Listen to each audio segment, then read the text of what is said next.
I forgot the name of the show for a second. Tabletops. I know.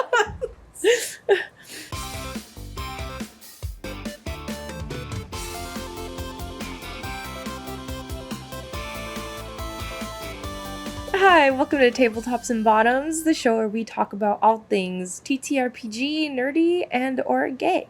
And today we are talking about something that is not TTRPG related for once. No. We are talking about cozy gaming. Which games. Falls under nerd, I feel like. Yeah. Yeah. I feel like we should start with a hot take because you have a hot take on this one. My hot take is I don't like the term cozy game. It's gotten too out of control. Everyone's just making games to be in this genre, and I feel like a lot of it is really samey now. But also, people being like, I'm a cozy gamer. I don't like it. I'm sorry. I'm probably gonna get a lot of hate for that.